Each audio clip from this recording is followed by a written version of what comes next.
युद्ध के बीच बदलते बाजार के समीकरण भारतीय स्टील उद्योग के लिए नए अवसर पैदा कर सकते हैं। भारत दुनिया का दूसरा बड़ा स्टील उत्पादक है, लेकिन एक्सपोर्ट मार्केट में हिस्सेदारी बहुत कम है।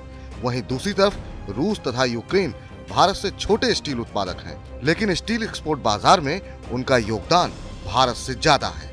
दोनों ही देश यूरोप और मध्य पूर्व में स्टील निर्यात करते हैं, लेकिन दोनों में युद्ध की वजह से निर्यात बाधित होने की आशंका है। ब्रोकिंग और रिसर्च कंपनी मोतीलाल ओसवाल का मानना है कि रूस और यूक्रेन सालाना 44 से 45 मिलियन टन स्टील का निर्यात करते हैं। अकेले रूस से यूरोप को 14 से 15 मिलियन टन का निर्यात होता है, लेकिन रूस पर लगे आर्थिक प्रतिबंध और यूक्रेन में अस्थिरता की वजह से वैश्विक स्टील व्यापार का 12% हिस्सा प्रभावित होने की आशंका है।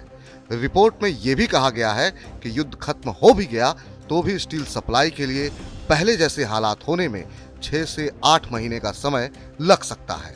इसी वजह से स्टील की कीमतें तभी से बढ़ना शुरू हो गई हैं जब से दोनों देशों में युद्ध छिड़ा है। विदेशी बाजार में 15 दिन के अंदर भाव 27% से ज्यादा बढ़ चुका है। 18 फरवरी को विदेशी बाजार में benchmark hot rolled coil steel का भाव $947 पर टन था। 4 मार्च को भाव $1205 पर टन के ऊपर पहुंच गया। यूरोप की कई कंपनियों ने स्टील का भाव बढ़ाना शुरू कर दिया है और यही बढ़ा हुआ भाव भारतीय स्टील कंपनियों के लिए एक्सपोर्ट का मौका लेकर आया है।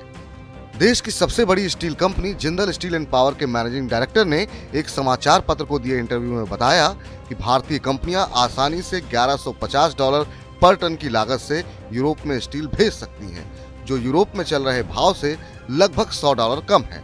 उन्होंने कहा कि फिलहाल भारतीय स्टील इंडस्ट्री $1000 पर टन के आसपास स्टील निर्यात कर रही है।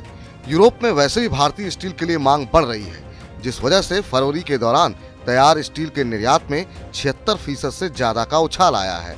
ज्वाइंट प्लांट कमेटी के आंकड़ों के अनुसार फरवरी के दौरान देश से 11.57 लाख टन तैयार स्टील का निर्यात हुआ, जबकि पिछले साल फरवरी में ये सिर्फ 6.55 लाख टन का निर्यात हुआ था। हालांकि स्टील निर्यात में बढ़ोतरी और वैश्विक स्तर पर भाव बढ़ने से घरेलू स्तर पर भी कीमतें बढ़ना शुरू हो गई हैं। पिछले हफ्ते स्टील कंपनियों ने अलग अलग स्टील प्रोडक्ट्स के दाम 5000 से 8000 रुपए पर टन बढ़ाए हैं। आशंका ये भी है कि दाम और बढ़ सकते हैं। यानी वैश्विक स्तर पर स्टील महंगा होने से निर्यात बढ़ाने में तो मदद मिलेगी, लेकिन घरेलू उपभोक्ताओं की जेब भी खाली होगी।